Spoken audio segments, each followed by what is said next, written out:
Daniel Blair and his Main Event Moto podcast, part of the Racer X podcast network. First, a word from some sponsors. Air Medcare Network. What if you're hospitalized with an injury far from home? You'd want to recover close to family and friends, and with an Air Medcare Network Fly You Home membership, you'll have control of where you're treated. You'll be transported to your local hospital of choice with no out-of-pocket cost, and you can now save $10 with the offer code 10MOTO. That's 10MOTO. Visit airmedcarenetwork.com/RacerX offer 1. That's the number 1 to get that $10 off your membership. Essentially, it allows you, if you get injured at a race and you're not close to home, you can get flown back to where you live so you can work out of a hospital that's local, which is a lot more convenient for family and friends.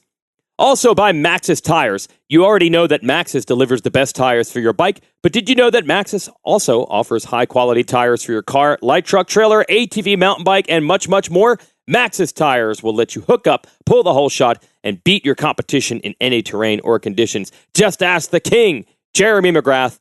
To learn more, go to Maxxis, MAXXIS.com.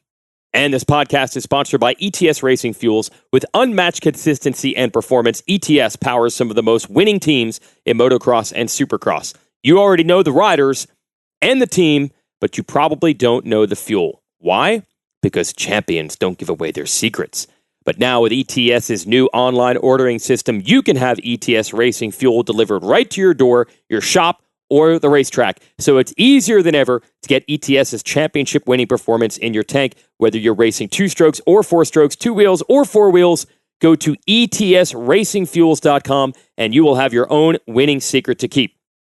ETS Racing Fuels, the most winning fuel you've never heard of. And now, on with the show. You're listening to the Main Event Moto podcast. Ooh-wee. Cooper Webb was sick. Not as sick as your boy, Joe. Oh, my God. Who else was sick? Oh, man. Everybody. I got it yesterday about halfway. You know that feeling you get when it's like about to come on? Yep. And you know you're not coming back from it, right? You're going there. Yep. That was yesterday, right after race day live. Ooh, wee. And I started feeling it, and I'm like, oh, my gosh. Got through the first couple races, and then halfway through, I was back and forth. Oh, no. Bathroom. Had to go get cough drops. My voice is gone. Yeah. I'm dying, Joe. Sounds painful, buddy. I'm going to do my very best today. We made it back. To bring 148. I know, I have a lot of questions. We got Hobo Nick in the building. Well, is he? What are you doing, Nick? I'm here, man. You sound like you had a rough night. I did, and a rough day traveling back home. Party, bro. That's the truth. I'm actually 100% fine. I went to the after party with Justin Barsha. Damn. We raged all night. That was a lot. We went to Long Beach. That's a lot of stuff. And just raged. This is episode 148. I want to give a huge shout out to Fly Racing, Motorsport.com, Mika Metals, Guts Racing, EMT Racing, No Toil, Scott USA, ScreenPrintingDone.com. They are back for 2020, Joe, and I'm pumped to have those guys back for another year. And I want to welcome a couple new sponsors. American Chevy of Killeen, Viral Moto, DRS Suspension, and Race Tech. Thank you guys so much for being part of the show here in 2020. It's going to be a good season. But, man, we're starting rough, dude. Dude, it hurts to listen to you. I know, man. I apologize. Just everybody know that I'll be back next week sounding like me. And hopefully I'm actually better sooner than that. I fly tomorrow to Chicago to do the first round of the Arena Cross voiceovers. Voice-overs. Well, at least you look good. Voice-overs. At least you're nice and tan with a good haircut. I don't even want to hear that, man. Seriously. I heard all about it. The 1 year I actually... Oh, man. The 1 year you actually care. Nick, I mean, are you going to let that happen over and over and over? Nick is on... What is this thing? What is he on? He's on an inversion table. He's hanging upside down to release pressure from his spine. He's upside down. He's got a microphone, but his phones continue to fall out of his pockets, and he seems to not be learning because it's happening over and over and over. Well, A1 was rough. We were just talking before we hit record. We're not driving there anymore. Everybody's beat up, dude. Yeah, dude. It was a road trip. Hey, just got home. I'm feeling froggy though. Hey, so I'm Cooper Webb right now. Yeah. Nick, I think, is Zach Osborne. Yeah. Zach had a rough day. Or are you Forkner? Dude. Which one are you, Nick? I'm Sebastian Tortelli, bro. Sebastian Tortelli. That makes no sense whatsoever. Who are you, Joe? Pick somebody. I'm Barsha, dude. I feel like a winner right now. You won. All good. You won. It's going to be a good show, though. Unfortunately for everybody listening in, my brother is on his way here. He'll be here in about 25 minutes, and I don't know who he is, but I don't even know. If you follow him on Instagram and you followed his story last night, oh boy, it's decently funny. I LOL'd a few times, and he's got a lot to say, and luckily, because then I can kind of back her off a little bit and just poke him. Mm-hmm. But it'll be good. But how's your trip, guys? I mean, I know you're tired because it's Sunday night, but take me through Saturday. You guys, you roll out Saturday of. You don't even want to waste 1 minute in SoCal. You don't have to. You just get there for the race and get out of there. That's the truth. How was it? It was awesome. We rolled out of Modesto or Sacramento about 9 a.m. and hit the road. Me, Hobo Nick, and cousin J-Bone. How did J-Bone do? He did so good, bro. I could talk to that guy for days. Crazy, right? And we just rolled on through. The trip was hella fast because we just talking, having good conversations. Next thing I know, boom, we're in Anaheim. And then based on your Instagram story, Joe, a little bit difficulty finding the Airbnb. Yeah. What was the problem? Wrong building, bro. Like totally the correct address? Incorrect address. Just total wrong building. We were stalking these, banging on doors that didn't belong to us. What were the people? Were they? They were like, "What are you talking about?" You three look like you're up to no good. For real, especially Nick. He was looking. Nick like he was like on an urban hunting trip. Is he still wearing the same stuff right now? Yes, he is. Dude, you guys need to learn how to pack. Or actually not man. pack. I didn't take a bag. Nothing. I had the clothes I had on me. Just you and your phones and your wallet? And my two phones.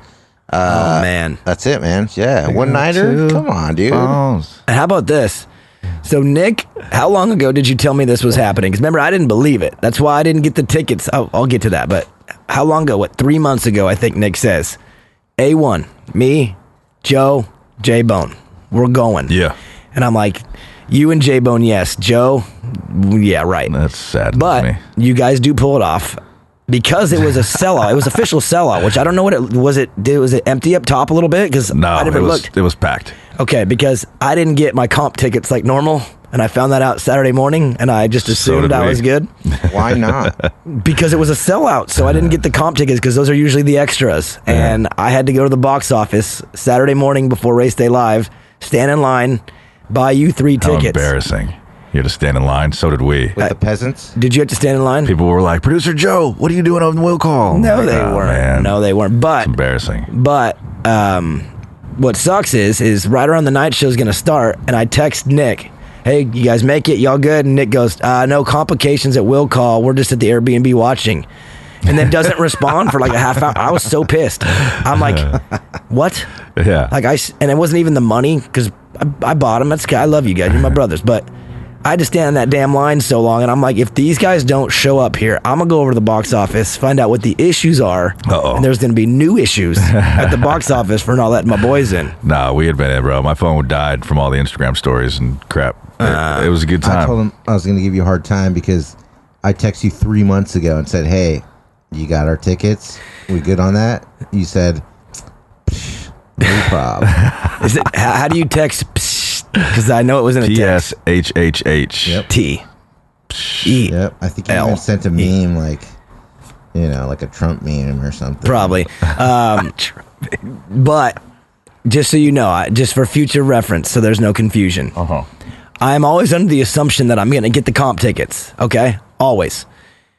This is the first time I've ever been denied my comp tickets. So I, 3 months ago, believed that it wouldn't be a problem, but I didn't know that everyone in the freaking world was going to be showing up and be so fired up for A1. What do you do? Dude, Jody, help him down. He's stuck. Nick is stuck upside down. There we go. Oh, man. And how's the drive back today? Tiring? Nah, Yeah, I mean- it was just long. Did you guys want Chick-fil-A at some point today? Because we did. Bad. And didn't get it. Obviously. No, we just kind That of... would have been cool. J-Bone and Hobo Nick, they like to rough it, man. They live frugally. They don't like to waste a lot of time nor money. How'd you do with that? It was fine. It was good? Yeah. I would have stopped at Chick-fil-A, Outback, Applebee's. I would have stopped everywhere. All of them. We like to live small so we can live large. All right. Yeah. So, Nick, to your point, Daytona should be okay. I mean, And if not, Sure. I'll pay for it. Like, you booked your flight. We're good, right? Right? Oh yeah, I booked my flight. Okay. Yeah, because you told me you get me tickets. I can get you tickets. But now dude. I'm a little nervous. You're fine. At the end of the day, did I come through? Were you in the stadium? Yeah, but I don't want you to have to pay for our tickets. It's all good. Now I have guilt. It's your fault. I'll make Jacob pay for them. It's on Main Event Moto, Nicky. Don't worry. It's on the podcast, bro. It's on the new sponsors. They'll all chip in. We'll start a GoFundMe. My weekend was, one of the reasons why I feel like this is I think that I don't think I prepared the off season what was coming. Anaheim 1, the responsibilities, the travel, the talking, the back and forth. Just, dude, from Thursday, I'd say noon when we left, it was just something after another, whether it was meetings or press conference, which, dude, you guys know, I'm honest with you, right? I've always told you, like, this TV thing, I don't get nervous. I love it. I'm ready. Not about tickets, but go on. Everything else, I'm honest. Yes, you are. I was so nervous for that press conference. And it was crazy because when I found out that I was going to do it in front of the entire industry, right? This is the opening round, the start of a new season. Everyone's in the Diamond Club. It's a big deal. There's a big presentation. And I found out I was like, sick. This is cool. I'm ready for this. Up until about 5 minutes before, I was good. And right at the end, man, I got the tummy bubbles.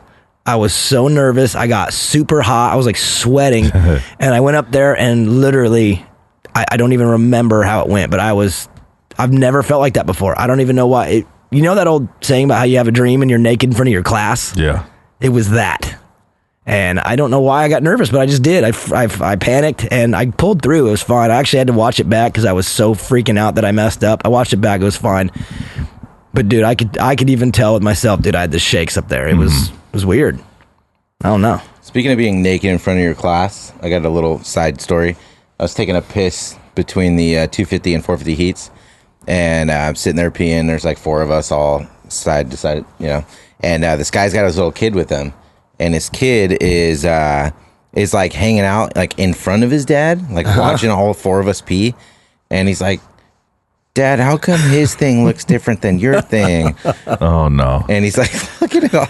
It's just like, I didn't know what to do. I'm just like pissing, and this little kid's just like looking at all 4 of our. Did you feel weird? That is uncomfortable. It was very uncomfortable. Yeah. So anyway, go on. Okay. So a race happened, believe it or not. Yeah, a race did happen. Several races. It was awesome. Race Day Live happened too. Yeah. It was cool. We have a new set. I don't know if you guys saw it or heard about it. Probably not. You're driving, Yeah, we doing were your driving. own thing. Hunting, obviously. Sure. Like, hunting along the 99. Yeah. Yes. He was hunting roadkill. Hunting roadkill. Race Day Live was sick this year. We have a stage now. We're outside. And they have this Ride of Fame, they call it, which is like a pathway from the pits into the stadium where all the riders go in and out. And the fans can stand by this thing and like watch their favorite rider go by, Tomac's walking by, high-fiving all the fans. And it's all right behind our set. And they did it that way on purpose to make the look a little bit better, And so it was cool. Me and Uncle Jim had a good time, Jim Hawley. And the look was cool. Everything went pretty smooth. It's a new setup too. Like our whole, like the technical side of what we do is now in a truck way far away. They're usually right in front of us. So we're now kind of disconnected from this whole deal. And you want your chair back, Nick? No, it's good, man. You gonna stand? Because I'll give you this chair. I'll take this. I'll take my little stool back. Chair right there. Okay. But anyways, we had Hunter Lawrence on there, or I'm sorry, Jet Lawrence on the show, and he had food poisoning Thursday. Dang. So he's on the show sweating, and I could just see him just dripping bullets, and I'm like, poor guy, it would suck to get sick Yeah. at Anaheim 1 Yeah, it would. right before the night show. Yeah. And I'm like, poor guy. Right. And then I don't know, maybe that's what I don't know what I have, but it was good. Other than that, the night was good. It was fun. You guys haven't watched the TV broadcast back yet. I haven't either, but the response has been kind of mixed. I thought it was good, just in my headset. Obviously, I'm just kind of zeroed in and focused what we're doing, and I thought it was awesome. But I've seen some people DMing me and freaking out on Instagram about Ralph not being there and this guy Lee Diffie being in. And Yeah.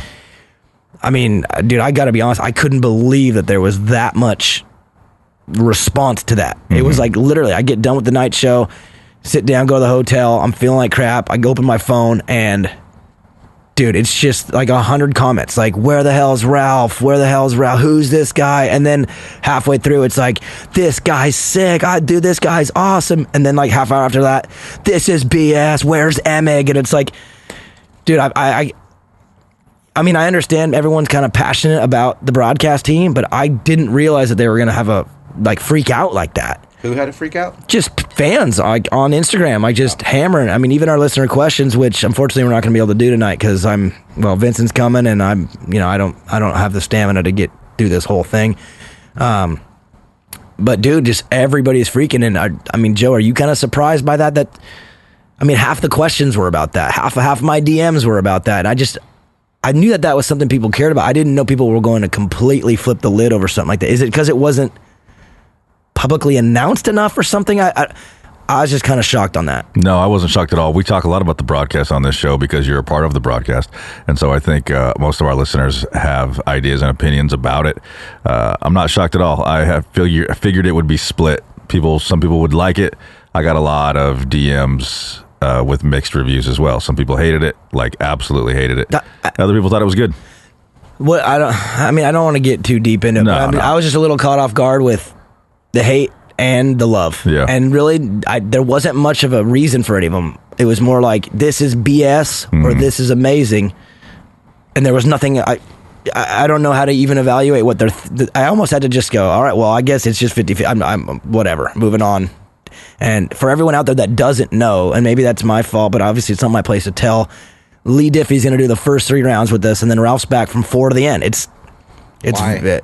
I don't know the details behind that. I just know that I found out a couple weeks ago that Lee, I know he's their number 1 motorsports guy. He does Formula 1, he does IndyCar, and they said, hey, he's going to start the first 3. He's got open dates, and we wanted him to start the season, and that's it. So, I don't know. But yeah, for everybody out there freaking out on me, sorry I didn't reply, but there it is. I don't know, and... Well, I'm not watching Supercross until I know why. I don't know what to do about that. What do we do? That sucks. We'll miss you, Hobo. Yeah, either that or I'm sure NBC has like a hotline or an email or something. You can ask them and they can tell you. And then once you get your answer, we would love to have you back. Okay, I'll have it by next week. Please do, or any speculations you might have. Well, I don't want that. I don't need Nick's mind wandering. But what'd you guys think? Just on the night up there, was it cold? Because it got cold. As soon as the sun went down for me, it got chilly. It wasn't as cold as it's been in years past. My first year at A1. What are you talking years past? My first time at A1 was a lot colder. Everybody forgets, but I've been before, and it was a lot of fun. I just don't remember. I never talked to you there. I guess I didn't talk to you this time either, really. You did it. I was dead. Yeah, no. It was great, man. Opening ceremonies were fantastic. Chad Reed's presentation was dope. It's pretty much what I expected. I didn't see that either because that's when I started having to kind of. They had a 22 on fire. Okay, I was wondering because I was standing in that and I was like, "What is this like chalk stuff?" And it was after it had happened, but I didn't know. So they lit that on fire for opening ceremonies. Yeah. I heard Cincerello's opening ceremonies was Blink-182. Great video. That was really funny. They intercut scenes of him running like as if he was running with the video. Kind of. It was cool. It was funny. How was everyone else's? I always love it, but I didn't get to see any of them. It seemed like they kept. They were all good. A little bit short so they could give Reed some extra time. I was honestly a little underwhelmed with the opening ceremonies. I thought the videos weren't as good this year. I think last year. Remember, Wilson's was incredible last year. Yeah, they just did longer videos, more of a kind of a hype session. Okay. I thought it was just a little bit more mellow this year. And then the vibe from up top. Were you happy with the seats I chose? They do okay? No, actually we didn't use those seats. You picked about what? The actual complete worst seats we could have possibly had. You've got to be kidding me. Yeah, so we went behind home plate where you could see both lanes and whatnot. I asked you where you wanted, and you said wherever you pick will be fine. I couldn't because I said that's pick what it was. Anything, Yeah, so whatever. We're not going to sit there. And then anyway. we luckily found some seats that nobody was taking. Do we play the intro now? Do we do this? Let's do it. All right. And now, coming from No Maturityville, USA, he hates French people but loves Malcolm Stewart. Put your hands together for Vincent Blair. Oh yeah. And he's here. What's up, Vincent? I can't believe even allowed me on this show. You know what's funny is a couple episodes ago this happened. I swore I would never let this happen again. Dude, where did you and Bogle party last night? Dude, me and Bogle partied. Oh, damn. Did you guys make out? We raged hard. I told Joe we went to Long Beach. We pulled an all-nighter. Damn. Barsha was there too. You're under the weather. Barsha paid for everything. Did Bogle race last night? I didn't even see him there. He got like 16th. Oh, he was man. That's your guy, dude. That was your dark horse. It's a lot. There's 16 more rounds to go. So Vincent, we've already kind of talked our way through our weekend. I know where you were. I watched your Instagram story. It was pretty good. But how was your Saturday night? It was good, man. The kids wanted to build their Christmas gifts, which is some Ninja Legos, and then last minute purchase of NBC Gold. You did buy it. Really bad quality. You actually bought it. All day hammering me, get a password, you work for them, get a password. And I said, dude, I don't even know how that works. And then sure enough, dude, I don't know if anyone else has it, but the quality, the video quality was really bad for a long time. I don't know if there was just glitches or something, because I have really fast internet, so I don't know why it wasn't streaming so good. Half the time it was like, no joke, like 140 feet for oh boy quality. Oh wow, it's like worse than Mav TV. It was like big square pixels. And Joe and I, we remember the Mav days when we started this show. So bad, dude. It was a couple rough summers there, but did you have a good time? Did you like it? Opening round? Are you fulfilled? Was it worth the purchase? Yeah, I'm excited for the season. There was a lot of riders. Not gonna lie, there was a lot of dudes to keep your mindset on. Like, where's this guy? Where's that guy? Dude, it was stacked. For you guys up top, what were you watching? Like, were you watching the leader? Did you know who everyone was? Like, what? Yeah, I mean, Nikki's right. Those are the best seats in the house, man. Like, so right above home plate is where you went, which is to the left of home plate. So that first rhythm. Yeah, in front of that first set of whoops up top. So where Osborne crashed? No, he was on the other side. So who crashed on that? Oh, so Barsha went off on that side, though. AC cased. Okay. We were there. That was right in front of us. That was sketchy, by the way. But we also could see straight down the other 3 lanes, second set of whoops, and you could see everything. It was great. Rhythms. Good spot right there. Really good spot. And then the backside of the track was more flat with the sand and the start. With so the you bridge. had all the obstacles in the bridge. You could see everything. It's a great viewpoint. Yeah. You're welcome. Thank you. You're welcome, Nick. Yeah, Thank you. Say it, Nick. Say thank you. It wasn't anywhere near where we Thank you were for being supposed a to man be. of your word. It was a miracle though, because that place was packed around us, and the seats we were in were like, we could have easily been booted, but never were. Yeah, we picked 4 random seats, picked right? the most 4. And nobody matched with you. The row of seats we never. Section. What do you mean you picked 4? 4 seats. Because we just, Who was there was the fourth person? Who's the mystery person that you had? that little kid that was. So he came and sat with us. Oh my God, I'm not gonna. He followed his dad in, and he followed When me he out. after he compared, he was like, "This is my new." All right, stop. That's enough. What happened? Nothing. We'll tell you at the break. We'll tell you at the break. You don't need to know. I don't want to hear your thoughts on that. Press conference after the race was pretty cool. I didn't know this until then, because I'm moving around a lot, but Forkner and Cooper got into it a little bit after the heat, and Forkner said some things to him, because in the press conference someone chimed in and said, hey, what'd you say to him? And Forkner kind of was like, I shouldn't have said. There was video of it. It looked like Forkner yelled something at Cooper, and then he stormed off on his bike, and before Cooper even had a chance to hear or respond to what he had yelled and complained about. Because I did see that after, and that's obviously about the we'll get into it. Let's Joe, let's take a break. We'll come back. Do you want to start 450, 250? Where you want to go? 250. Let's start 250 then. Let's take a break. Main event moto. There's a reason I run DRS suspension and Race Tech hard parts with Mika Metals chains, bars, and sprockets on Evans 65. First off, DRS suspension settings work everywhere. I haven't changed a clicker since I put them on. Maybe it's the internals from Race Tech that give it that extra something. American-made products with a 100% guarantee. You don't see that every day. Yeah, the DRS Race Tech combo works for me. And what can I say about Mika? First off, they've been with us since the beginning. The quality of their bars is top of the line, and Mika is the only chain and sprocket combo I run. Motoheads, get with the program. It's DRS suspension, race tech, Mika Metals. Say it again. It's DRS suspension, race tech, Mika Metals. That good, Joe? Yeah.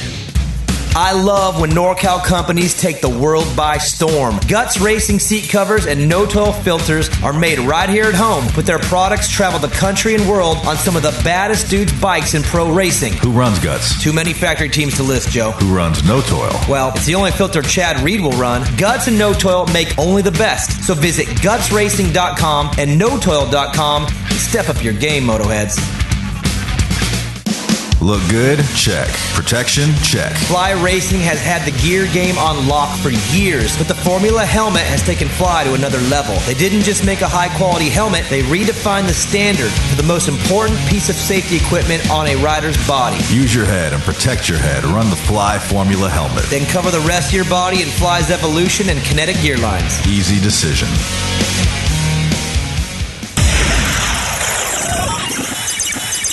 Main Event Moto Podcast. Ooh-wee. Welcome back. You sound horrible, dude. What happened? I ride for Rocky Mountain. What happened to you? Dude, I don't even know. It all hit me like over the course of an hour. I just went from fine to tired to sore throat to coughing and just in and out of the bathroom, like literally in between every race. Boom in, boom out, in, out, in, and just I even kind of laid off the second half of the night. You haven't seen it, guys. Vince, I don't know if you noticed, but I kind of laid back the rest of the night. I slowed down, didn't say much in the races. I was distracted. I was literally like it hit me so fast, and I made it home, and I'm here. I can't wait to go to bed, and fingers crossed I'm good for Tuesday. But all right, let's go 250. So we'll start there. Cooper Forkner. Did you guys see that coming? Nick, Joe, were you watching them? Did you see that stuff? I mean, he moved it in there. I did a little hit on it on TV. You know, they talk about the line of what's too dirty or not. I thought that was just sick Supercross racing, and Forkner totally just got the bad end of that deal. Yeah, I don't know. I would like to see a slow-mo zoomed up shot, but it looked clean in the couple shots that I saw. I don't know. And define clean to you, because different lines, enough room where Forkner would have backed off, maybe postured a little bit more, tensed up a little bit more, and braced himself. He could have got through it fine, but I think Forkner just was like, I'm ripping through as comfortable as I want to, and Cooper just nudged him just enough. Forkner said in the press conference, he's like, I didn't see it coming at all. Like, and I mean, he said he didn't. And what'd you think, Vince? Yeah, I remember that the ruts play a huge role when it comes to T-bones like that. That was not a T-bone. I mean, I'm just saying in general. You know, yeah. When you're making passes like that. No, who took out Malcolm? Vince Freese. No. No, we'll get to 450, but did Eli took Malcolm out? I'm pretty sure. No, he didn't mean to. No, but Malcolm didn't mean to because he was in that rut. You mean Eli didn't mean to? Freese decided to stop moving. Are we talking about the same thing here? It was in the heat race. I think Eli took Malcolm out. Yeah, because Malcolm had nowhere to go because Freese stopped. Okay. He decided to stop. A three-man Vincent's party. We're going to get to Freese. If there's anything that has anything to do with Freese, it's always Freese's fault. 100%. According to Vincent. Poor guy, dude. He's a disaster and a danger to the sport. I swear to God, dude. I don't think that's fair. What? Coming from someone who's been on the bad end, I feel like he's better. Look. Do you know, like, when you're in the mall and it's really crowded, like the day after Thanksgiving, and you have that stay-at-home mom that brings 9 of their kids in those strollers, and they're walking in the middle, and all you want to do is get to H&M just to get one shirt and get out, and you're walking, and you're just stuck behind this mom. Example. And then this mom just decides to stop in the middle to just look in her purse for nothing. That's Vince Freese. And you just, wow! And then you cause the traffic jam. Back to the takeout. Malcolm in that berm had the rut to come down. Eli, I mean, that's when a line comes together and whatever. Cooper and Forkner's was different. It was early, heat one. Yeah. Forkner was railing, Cooper railed too, and they just kind of like met, stuck, and then Forkner went down.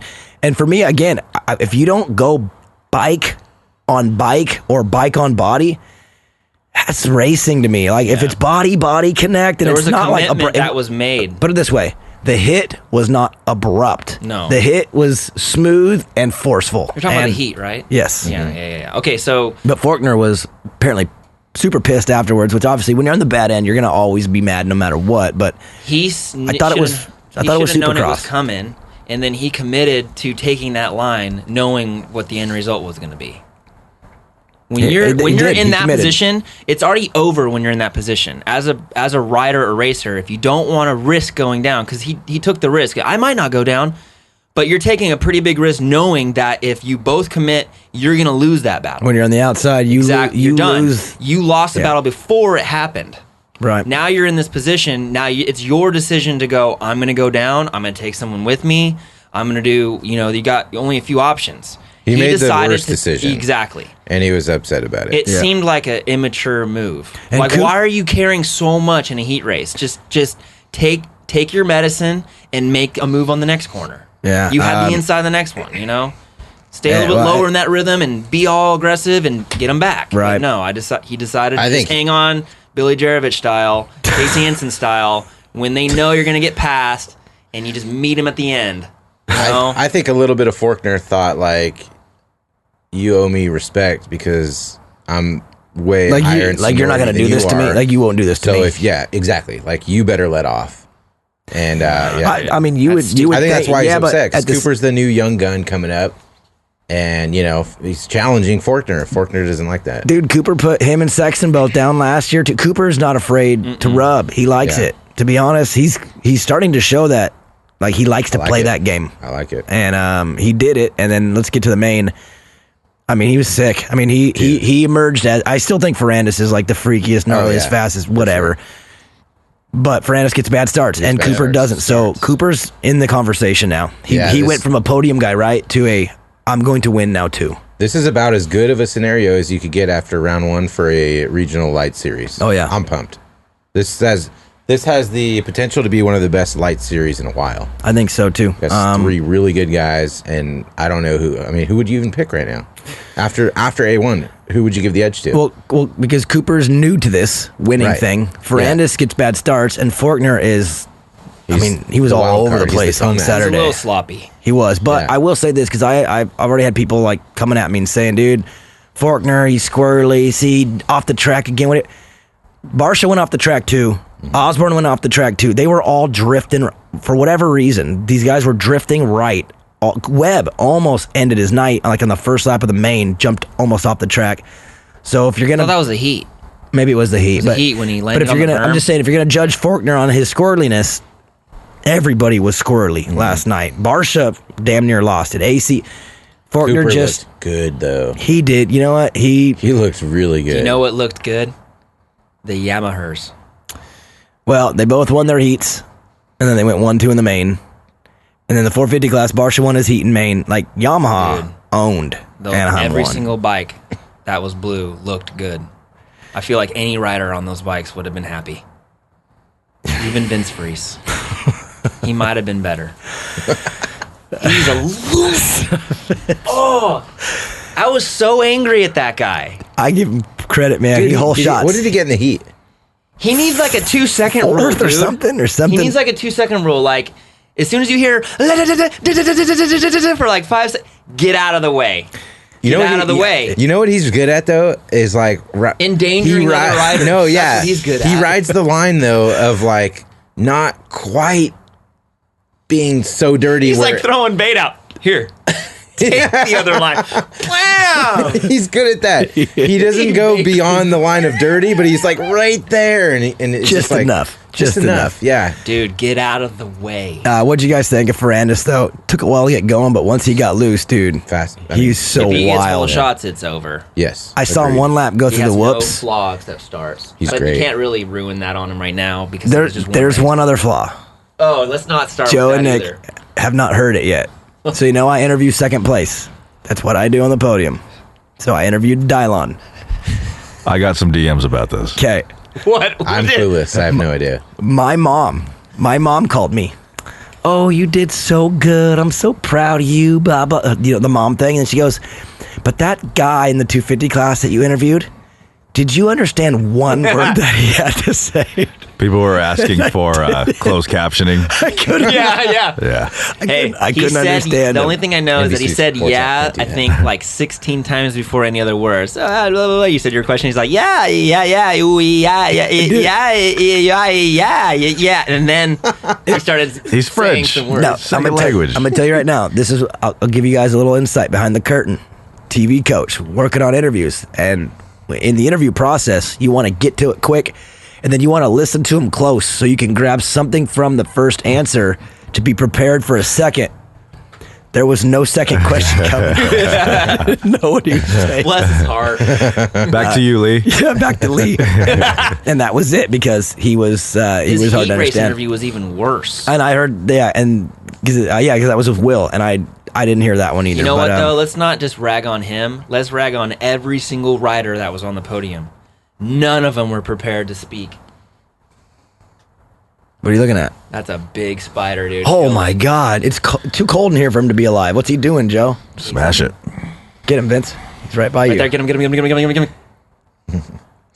Do I We should name him first before we kill him. You want to name him Let's Vince? trap him. Vince Freezy? name him Vince? Let's see how long he lives under that cup. Got him. Oh, you're just going to leave him in there? Yeah, dude. I don't know if I feel like that's cruel. It's a spider. We have a spider now underneath a cup. He ain't gonna die under there. Joe, are you cool? This is on your property. He'll be fine. Freezy. Okay. Yeah, Vincent's not happy with the podium interviews. No. He said that Cooper.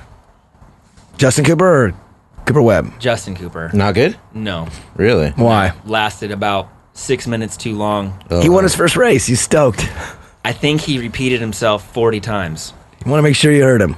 Yeah, I don't know. I want to make sure you knew. I think he was trying to keep talking because he didn't know what else to say, waiting for someone to come and give him the list of sponsors. I'll tell you what, it's going to happen though soon here. Because then he started just naming them off like a robot. I'm going to hit up Toyota of Escondido, and if they don't give me a truck, then I'm going to start pulling the microphone away every time they're about to say Toyota of Escondido. That's genius. Unless I get a truck. Because everybody else has a truck. If they're on the podium, how many trucks do they have on the lot? They all have trucks. Yeah. I don't have a truck. So that's coming. I'm going to pull the mic away the next time. And Ferrandis, even him, somehow through all he said, I did hear Toyota of Escondido in there. Clear? Perfectly clear. Toyota Escondido. He got that one. Start next week. It's his second language. He's doing his best he can. Toyota Escondido. I heard that. Yeah. Anyways,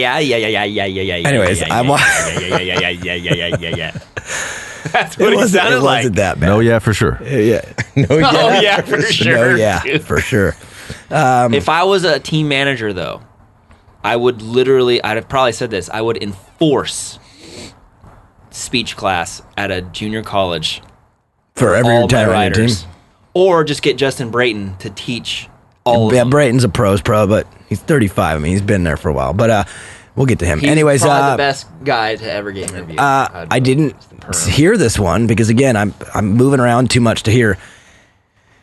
Did Forkner dodge some of that turning around, cutting the track stuff on his interview, Vince? And then Will kind of came back and doubled down. I read somewhere online that she went back at him on that because you guys saw he went off the track, turned around, then cut the track. He got penalized. I don't know if you guys even know this. 2 spots. So he goes from 3 to 5. What's your take on that, by the way? Dude, he cut so bad. He cut a lot, but at the same time, he didn't lose a spot. He didn't lose a spot, and he was in a dangerous spot, to turn around. And on the landing of that triple.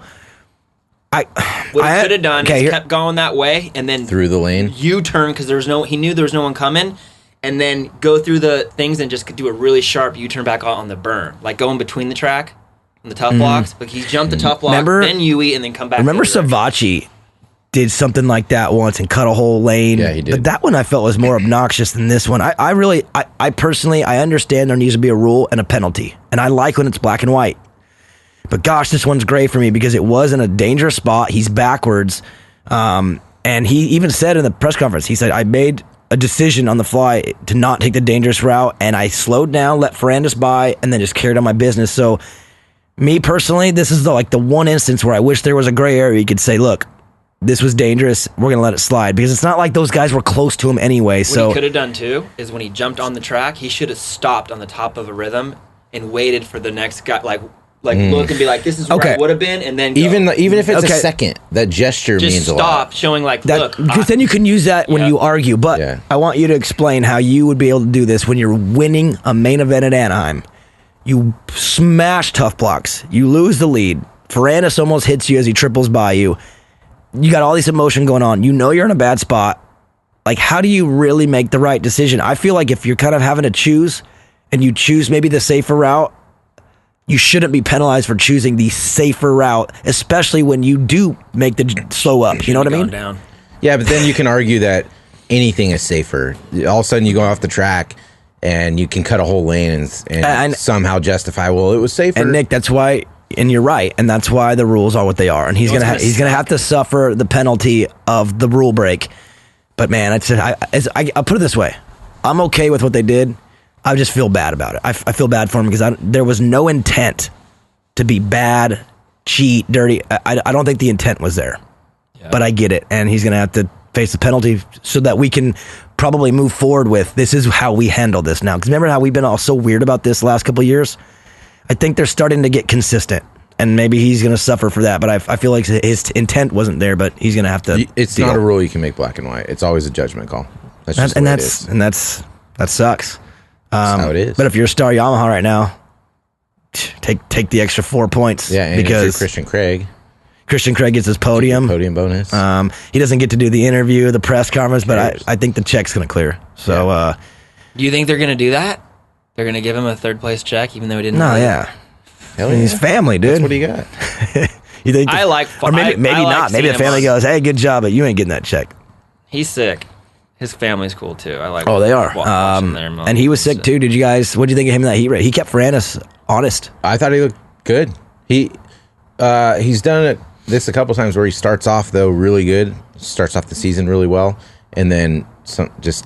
Fades back a little bit for. You're talking Minneapolis that year when he won that heat, and then we never saw him. There was really a West again. Coast series where he did that as well, though. Maybe 2 years ago, but no, not rookie. It was a couple years ago.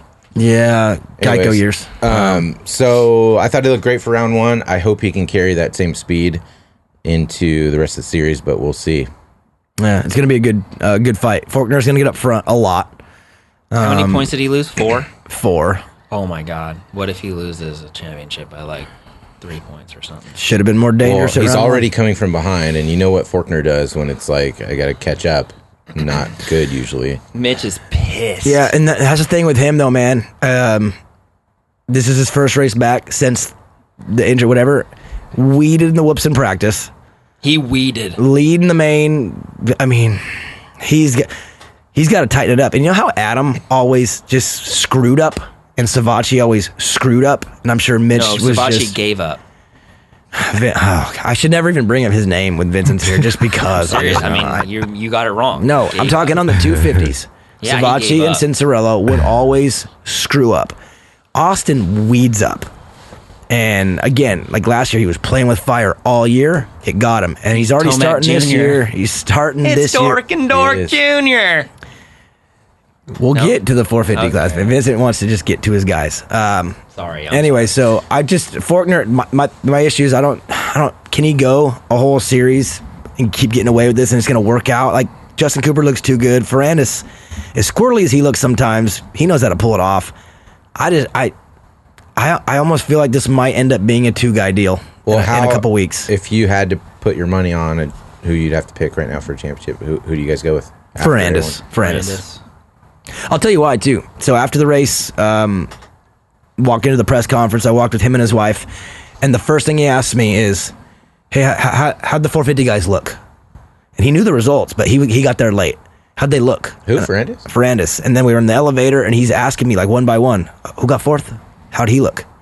And I'm thinking to myself, why are you asking me how they looked? And you know why? His brain is on the 450 class. And he knows, and that's why he was pissed for getting second.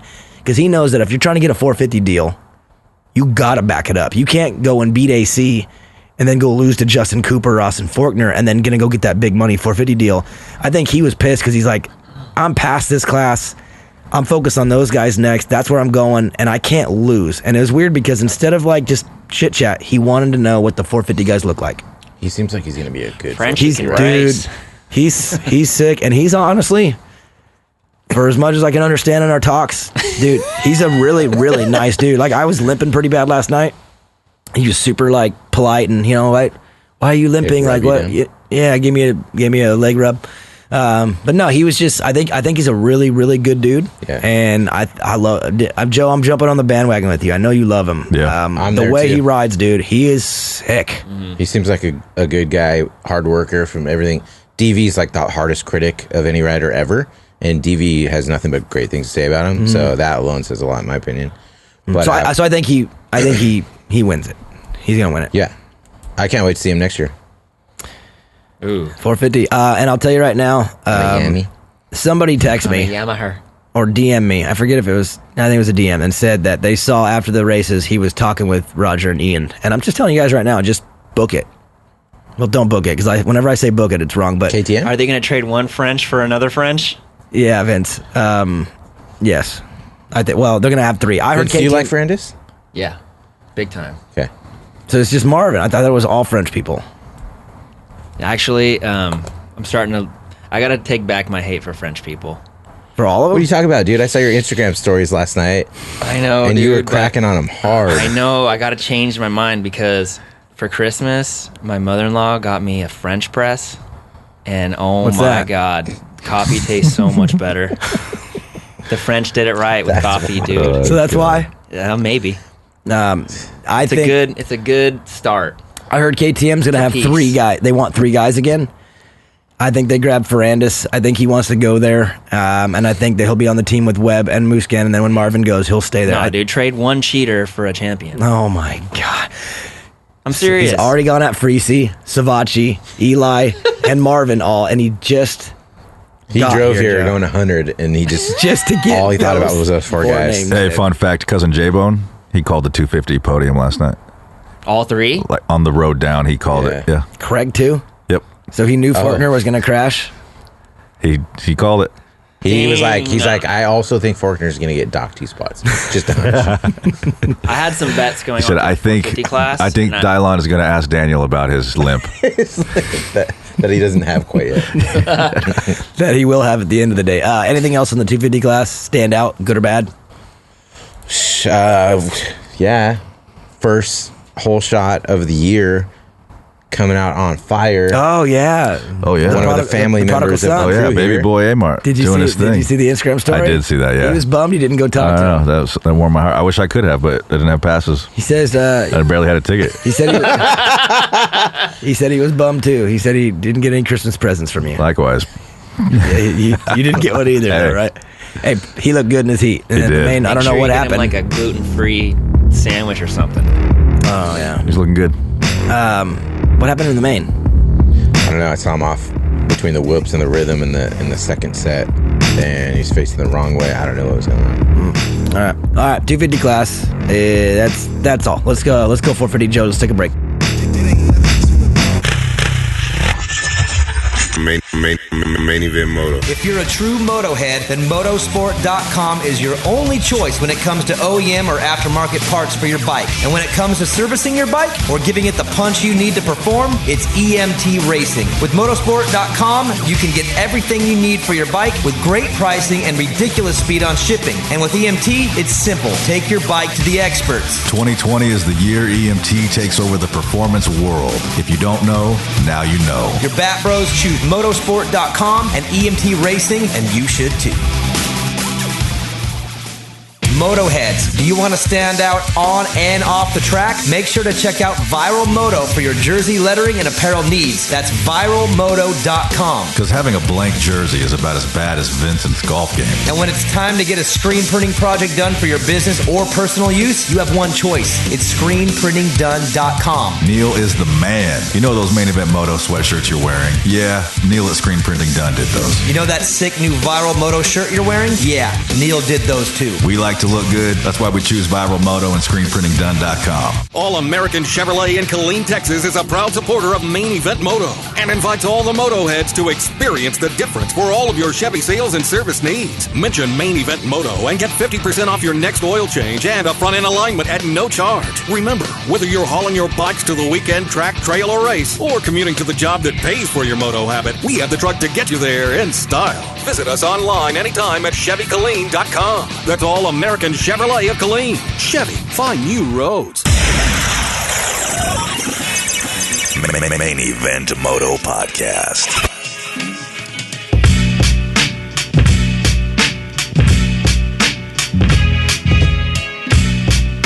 Ooh, wait. So, 450. So Cooper Webb won the title last night. You guys see that? Did you see that? No. Why? Because champions grind through the hard times. Is that what you're saying? Because he was 15th in times, looking like a 450B practice rider, straight up, and was dying sick, and got third in the main, and battled to get third on an unbelievably bad night. And if that can't take him out, nothing will, unless maybe to Vincent's point, maybe Freese gets him at some point in the series. But you get what I'm saying. Like, if you can handle that, dude, how do you go against someone like that? That's like, I can't imagine Roxon being so because they went back and forth. Who else was he battling? Brayton, someone else. He was in the. Like, how do you deal with a guy like that? At the worst of the worst, can't even ride the track, that slow, sick. Anderson. Third, Anderson was pretty good. We'll get to him, but No, I was saying I think him and Anderson had a they were battling too, maybe. But dude, I mean, I know it's round one. We're not going to overreact all the way, but right? I mean, what a good performance from the champ. That was insane. Yeah, I didn't know he was sick till after the race. So in my mind, I just thought, qualified 15th, and I don't know. At one point, he was like 7th or 8th in the main.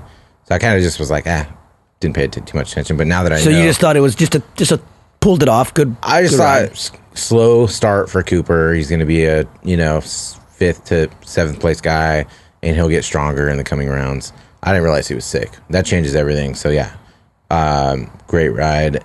And I came away with like my stock was a little lower in Cooper, but now that I know the circumstances, I'm impressed.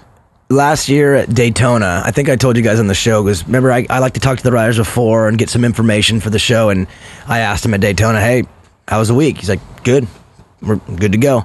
And then after the main event, he comes up to me and goes, oh, by the way, I was sick all week, and I was throwing up, and I didn't even know if I was going to be able to race. And he battled the whole main and got third at Daytona. So it's not like this is the first time he's been able to grind through. So this guy kind of knows how to like be dying and still end up on the podium. But the 15th is what surprises me. He was 2 seconds off of AC. I don't know how you mentally can go into the night program knowing you're that far off and you feel this sick and then somehow race your way to a third. Mm-hmm. That's just like, if you're everyone else in the field, you're like, oh, really? I got to deal with this. In this situation, he was that good. I mean, if you're Tomac, we'll get to him. If you're Tomac and Roxon right now, and Webb just beat you by how many 10 seconds at the end? Like, what do you do tomorrow with that? Webb gets sicker than my 5-year-old. He's always sick. He needs to just vitamin C a lot more or something. So that's what he's missing? You think the program is... Doesn't he seem to be sick a lot? Yeah, he does. Start washing your hands before you eat. I'm serious, dude. So you think... Nick, I'm serious. He's on a really good program. Everything's good, but he obviously is low vitamin C. Yeah. It's definitely... It might get him. Pro athletes should probably be taking at least, especially with traveling and in the planes and stuff, at least 10 to 15,000 milligrams a day.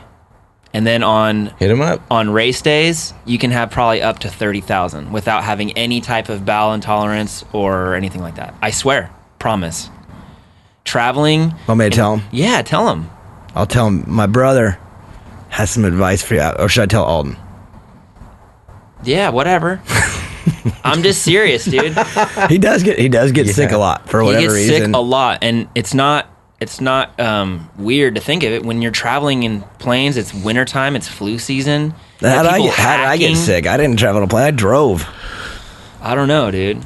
Touching stuff and then grabbing your cheeseburger and then eating it, and then you just ingested the flu virus. Maybe. Public restrooms with all those stalls. Dude, Ricky Carmichael was doing it right, wearing gloves during autograph signing and stuff. Yeah, Ricky used to do that. Actually, Cooper did too on the press conference. Dude, he had gloves on for whatever reason. I looked down, I was like, "What's this dude wearing black gloves?" Watch what you eat, dude. All it takes is one sick person making dinner for you, and you don't even realize it. You're sick. All right, let's start at the top. Nick, I want to take the bait so bad on Barsha. I want to jump on. You called it. I called it. I called that he was going to be. No, I don't think I called it. I think I said, Joe, that other people were saying he was good, right? No. Did I? I'll take credit for it if I said it, but I don't think I called it. I think you were kind of on the wagon. He did, dude. It was remember the whole like makes the worst prediction award, and Barsha was part of it. Interesting. Okay. Go back and listen. I mean, you were all on the Barsha train. I would love to take Harry Dunn on the podium. You know that I will take credit for anything that I can. I really don't remember saying that, other than I know people had been telling me that he was just on one. He had a whole thing about him, and we were all laughing about it. If I did, then I'll take it. But Nick, I want to take the bait. I want to go all in, but it is just Anaheim. But my eyeballs saw that race, and he was. Well, I mean, what do you even say? Like, he was insane. Look, man, I don't know where the bandwagon is. I don't know where it's parked, but I'm gonna start walking around. You can find and it, try to locate it. And that's where I'm at. What are you gonna do when you get there? I'm gonna dust it off, make sure the battery's charged, air the tires, make sure the tire pressure's good to go. All aboard. And yeah, we'll see. We'll see. That's where I'm at. But we'll see, because we'll see too. Are you jumping on or not? I am. It's like I'm not jumping on in front of my friends, but I might crawl up in the seat and fire it up and maybe take it for a test drive when no one's looking. Joe, how Bam Bam look? He looked good, but I'm nowhere near the wagon. Nowhere near. Why? Nah. You're not taking the bait? Nah. Okay, you guys obviously didn't watch the press conference. He afterwards, he said last year when he won Anaheim 1, he did not like his bike, and he pretty much said, I knew it wasn't going to be good the next week. He admitted that it wasn't right. And here's the weird part. I'm going to let you guys in on something that nobody has seen, because the camera was not on him, but in the press conference, Barsha goes on this little tear about, Yamaha, last year I wasn't able to get the parts that I wanted, and we have a new guy in here I'm working with, and he understood everything I wanted, and he's been getting me everything I wanted. And while Barsha is explaining fixing the bike, Cooper Webb is sitting next to him and just nodding his head to every single word that was coming out of Barsha's mouth. And I'm looking down like, anyone catching this? Webb was literally agreeing with every word Barsha said as he was talking about the reset of the motorcycle. He said that they don't have a test rider for the team. He became the test rider. He started at a bone stock bike and added just the things that he liked. And the bike has never been like this before. It's 100% perfect.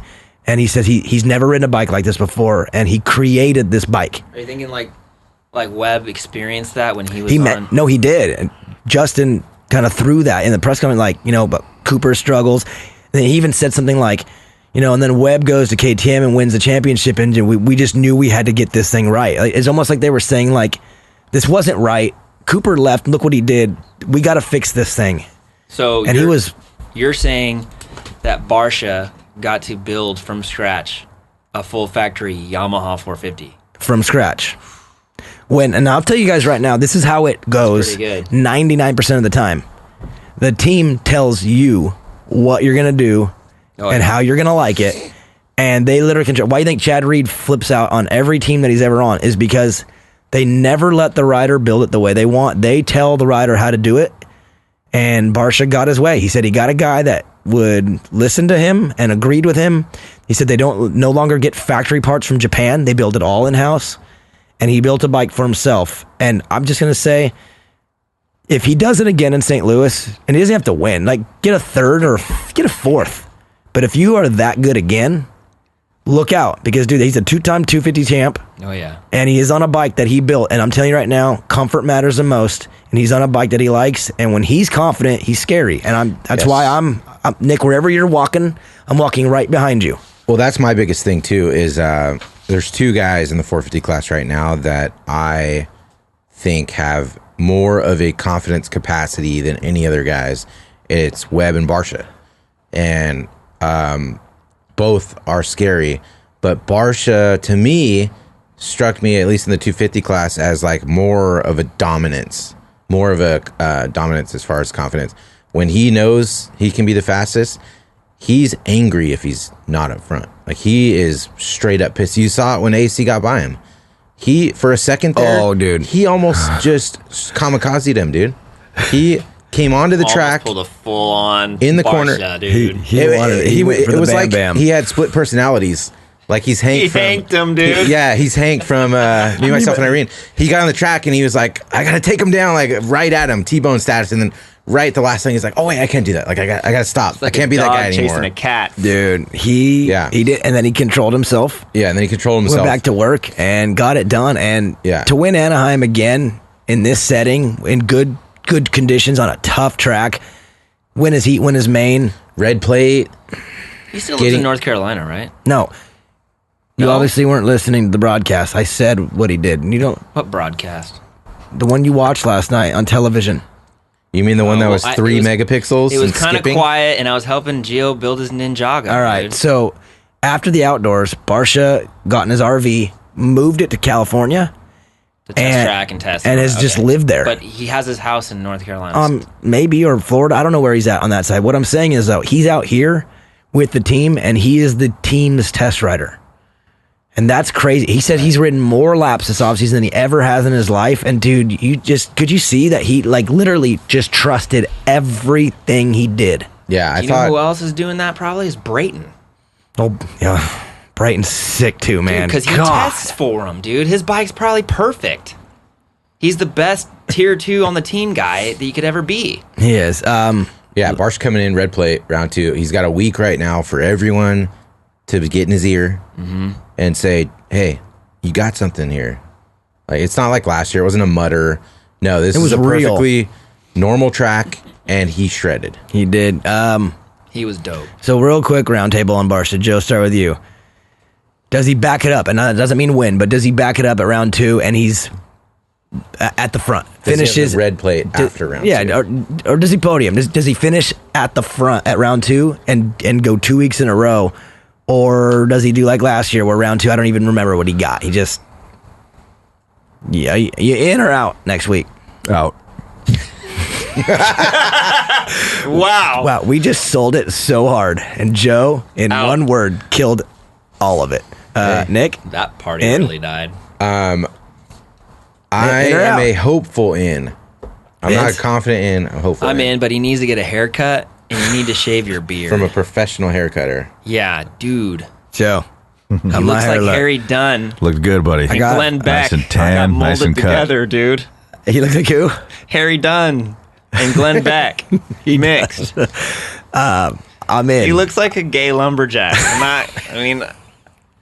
I'm sorry, but he's got that look going on. All right. You know what's smart, too? He needs to shave his beard, in all honesty.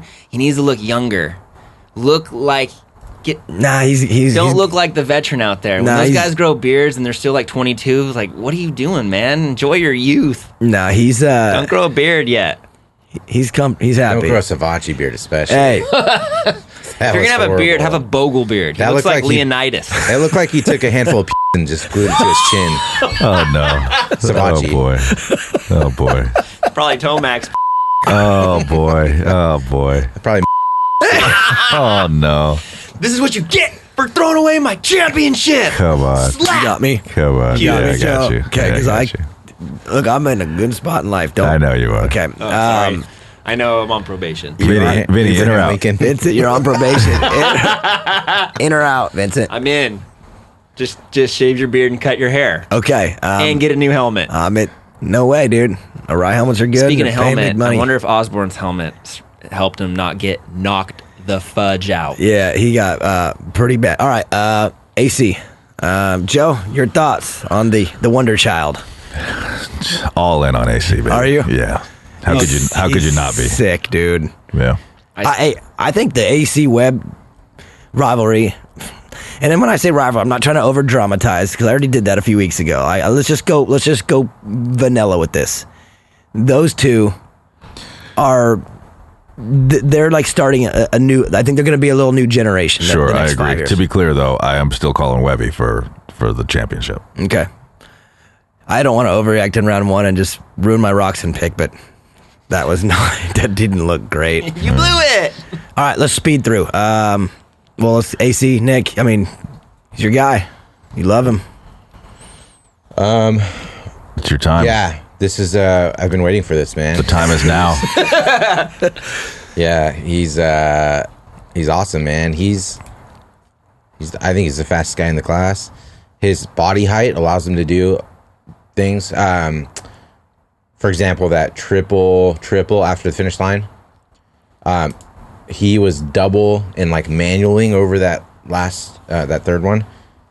Super fast. Hill tried to do it behind him, but it's literally because of how tall he is that he can do that. Do you know what AC said on the podium?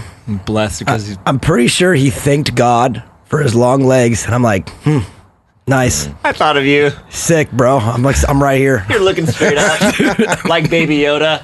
You were like the little kid at like his penis level. He's like Baby Yoda. But he thanked the Lord for his long legs, and I was right there. Yeah. That was a dick I move. felt Just pulled the mic away. Thanks. Back to you, Lee. Toyota Escondido. Thanks, Lee. Yeah, I just think he's good. His height definitely comes into play with the style that he rides with. He rips, dude.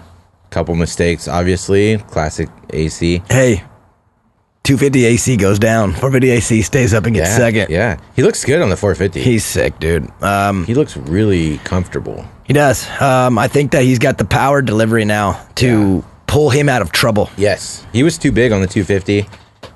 Did you ever feel like when you watched him, he would always wash out, and it felt like the bike wouldn't keep up with what his brain wanted to do? He was always like ahead of the bike, like, come on, bike, like, let's go. Yeah. And now the 450 just pulls him through everything. Yeah, that's what it looks like. Powers out of it. Yeah. He was good. Vincent, are you in on AC? I stand by what I said on the last episode. Oh, you said he was going to win A1. You were close. Mm-hmm. I almost called it. We all picked wrong. That's fine. Nobody. Oh, by the way, No Toil's back this year, Joe, with a $100 giveaway. Yeah. If you predict the podium, I don't know if you saw how many comments there were. Nobody picked Barsha to win, so nobody wins the No Toil. Like hundreds of comments. Nobody picked Barsha, except for I think Barsha's parents. And can I say something about AC? They didn't play on Instagram, so they don't get the No Toil. They never do. It's their Real loss. fast about AC. Yes. I'm slightly disappointed. Why? Because I feel like he kind of failed at the very end of the main, which was one of my big worries, was a longer race, and we talked about that, and it kind of came true. He kind of... He admitted that. Yeah, he did. Like, he's not in shape enough for racing a 450 main. He could probably practice... I mean, obviously, you could practice... You can do 40-lap mains all day long at home, but then the second things kick into gear, then boom. But that doesn't take away my thought that he's still going to win the championship, because I think that will get fixed really fast. Yeah, he said the last 5 minutes was brutal, tougher for him. And then after the big mistake, he said he kind of was like, I want to win bad, but I also don't want to be out of this. So it's like he almost accepted, like, I almost got this, but okay. And that's mature. That's why he might be in this thing longer than I even thought. Like, he might make a run at this title, straight up. He's special. He's going to be good. He's a whole different level, I think, but just not quite connecting the dots. Justin Hill tried to kill him like 5 times. For whatever reason, I don't know. AC, you know who else tried to kill people? Who? Vince Freese. All right, next guy, Blake Baggett. He needs to get fined. Blake Baggett. Surprise of the night. Never noticed him one time all day, all night, at all. 4th. Yeah. That's pretty damn good, too. You know, he's never even gotten a top 10 at Anaheim, ever. He said, like, 14th is his best finish at Anaheim 1 ever. Jeez. Which is, like, weird.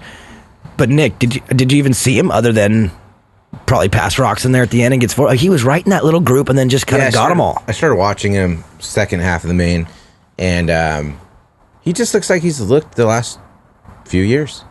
He's just solid. He's kind of like slightly surprises you all the time. Probably won't really be much of a podium guy, maybe a couple. But, I mean, he's passing legit dudes. At the end of the moto, blitzing by him in the whoops. No cakewalk. I mean, he's fast.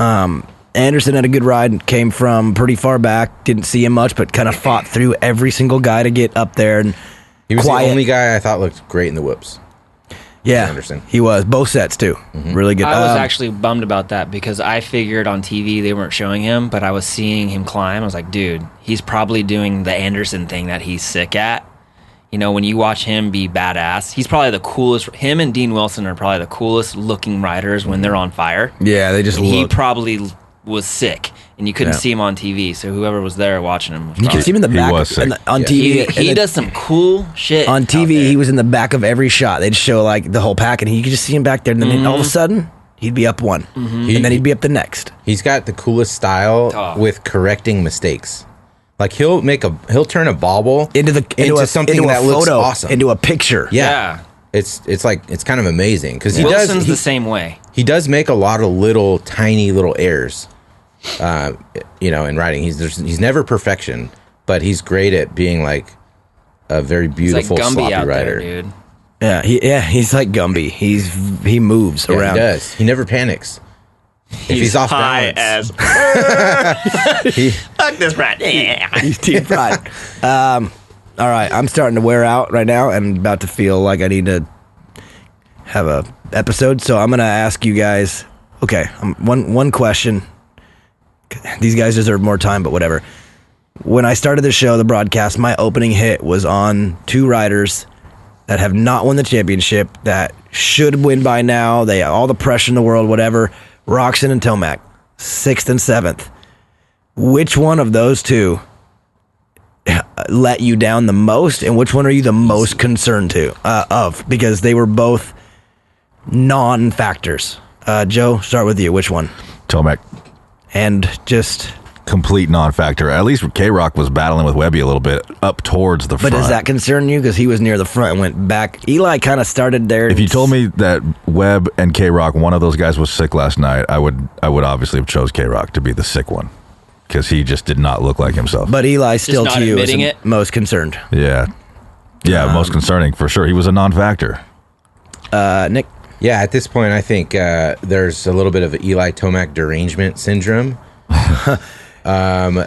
TDS. Yeah, I mean, Tomac derangement syndrome. it's like everyone TDS. still thinks he should be winning and this and that, but I think now we just have to accept that he's just kind of not that great anymore. Yeah, okay. Watching his replacement.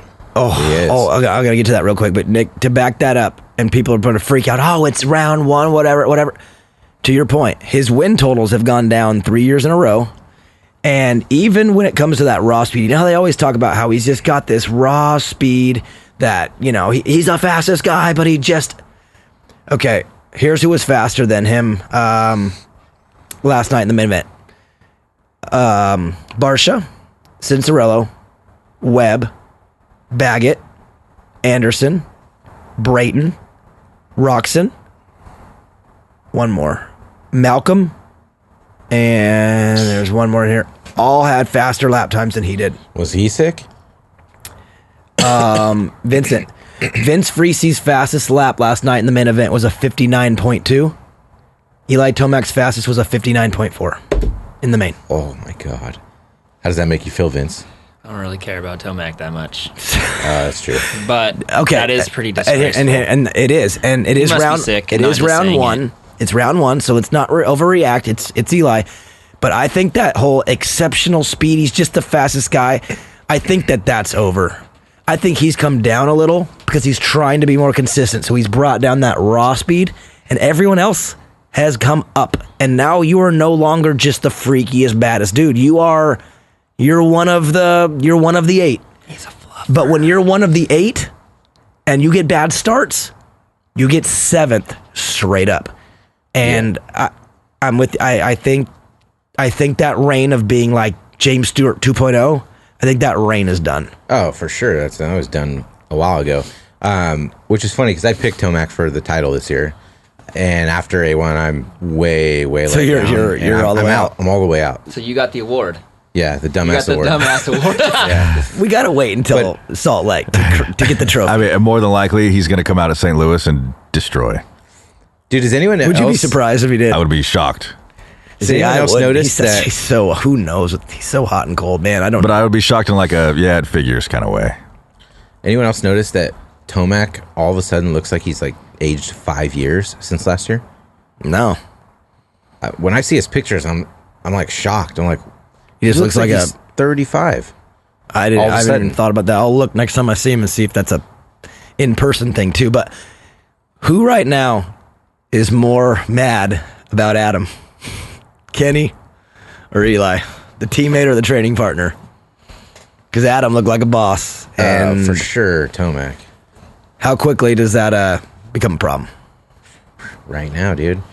Probably not even. They're going to bring Eli in the office and be like, hey, so if anything happens where you're in the lead and AC's in second, you're going to have to let AC by. Yeah, his manager probably left him on red. Oh, no. Yeah. Joe, and that's he's a bad damn it, AC.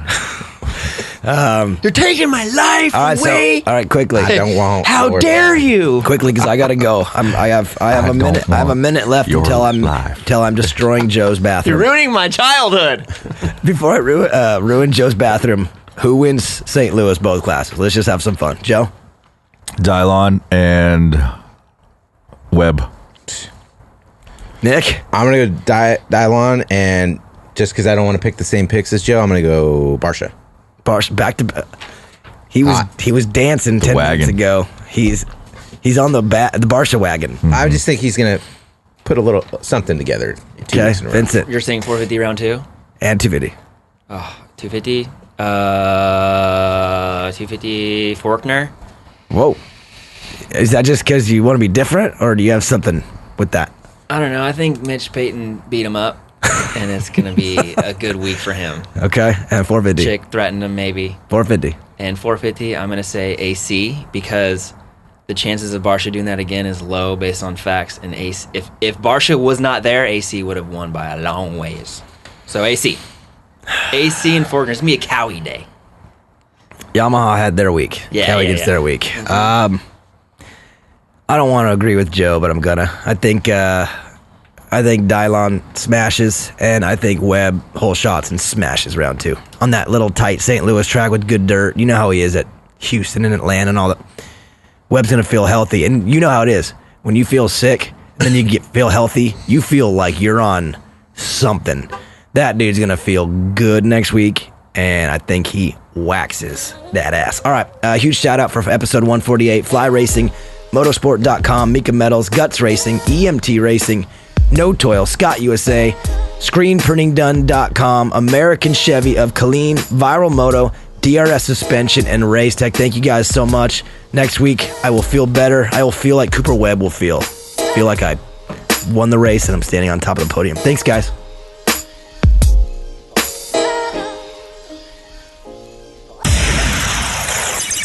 Main event motor. Screw it. You know it by now.